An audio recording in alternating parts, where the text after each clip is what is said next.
I believe that the majority of people are fooled by their credit score into thinking that that is real wealth. Let's go ahead and break it down.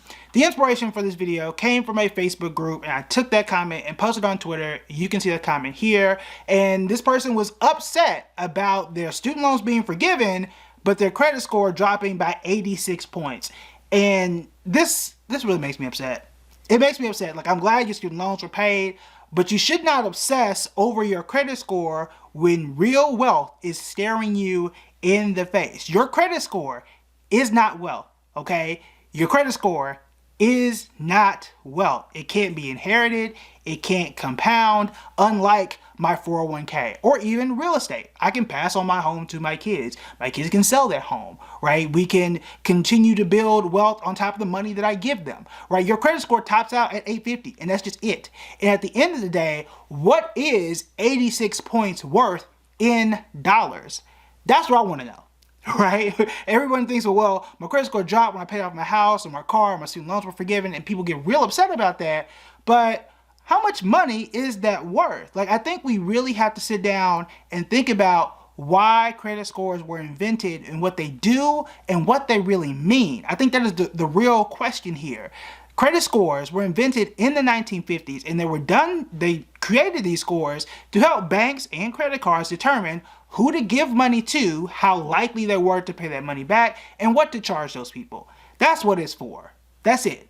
That's it. And if you don't need to borrow money, your credit score becomes irrelevant. I even answered a question on Twitter about 2 weeks ago that said, well, how important are credit scores? I said credit scores are just as important as diapers. They are extremely important if you have an infant. Once your kid is potty trained, you really don't care anymore, right? Until you get old and you're going to need diapers again. It's really important in certain phases of your financial life, but in between then, it's not that big of a deal. It really isn't. I think we have to decouple, divorce, divide our perception of what wealth actually is away from what a credit score is. And I think there's way too much content and way too many things out there where people are just trying to really game the system just to get a high score without really understanding what that actually means. Because the credit score is just a gateway for you to gain more debt. Now, some of that debt can be good in buying a home, getting a business loan and things like that, but it's still a loan at the end of the day. You are still going to pay an interest rate on that,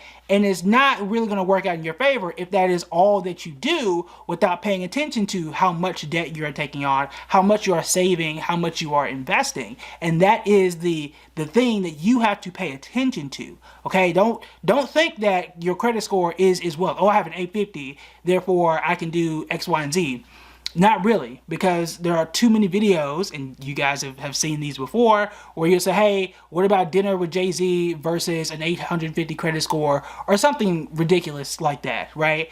Your credit score is also going to be limited by what your income is. That's something that's not factored into the credit score at all. So for example, if you have a perfect credit score, if you have above an 800 or something like that, they're not going to give you $1 million loan. They're not. Because you don't have the income to pay that loan down. That is a part of that equation, and there is severe limits to that. Whereas the money that you're saving in your bank account, the money that you're investing in your 401k, or the money that you have in your business and that you're making in your business, those have no limits. That is where you really want to focus your time and attention, not just that 3-digit number that pops up when you scroll down to the bottom of your bank app or when you start to get notifications or something on your phone. But again, think of credit scores like diapers, okay? Extremely useful, but for very short periods of time. The only time I've ever really needed my credit score, I think it was 3 times in my entire life. 3 times. Once when I was getting this house. There you go. That's one, right? Once when I was getting a job, because remember I worked in the finance field, so they wanted to make sure that you had a solid credit score and you weren't shady, okay? And then another time when I was getting my first phone, like in my own name. That was it. The 3 times in my entire life that I've ever truly needed a credit score. Now you might be thinking, what about a car? I pay my cars in cash, so that wasn't a scenario in which it was needed, but there are some people that would absolutely need it in those cases too.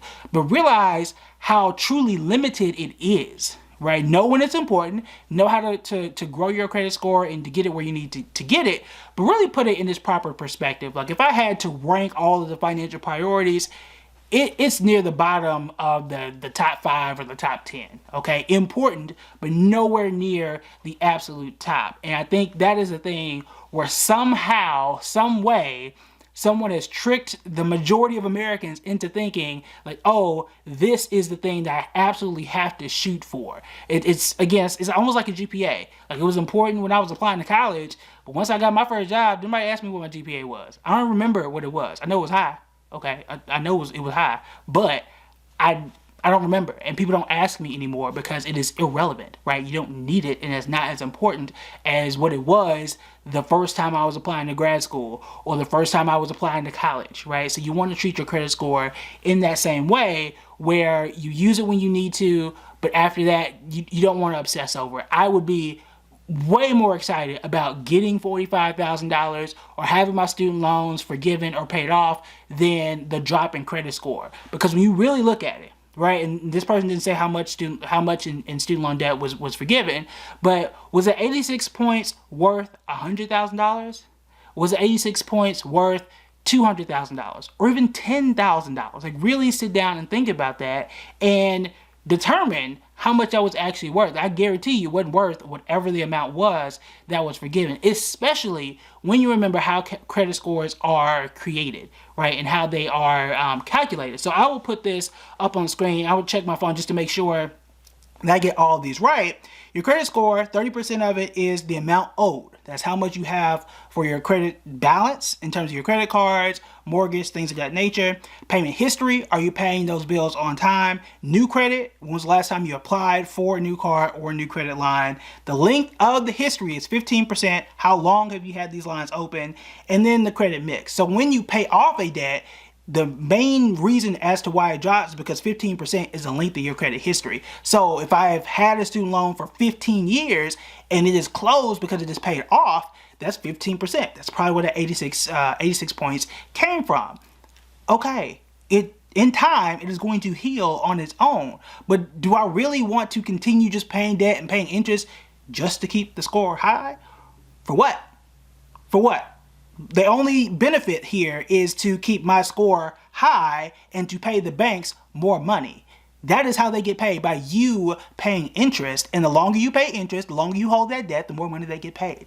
That's not conducive to you building real wealth. That is conducive to you staying in debt. Okay, so like, let's sit down and think about what we are obsessing over and what it is we are trying to do when we are talking about credit scores. Now, if you're looking to build real wealth and you need some ideas on how to get started and get everything from point A to point B, then these are the videos you need to check out next.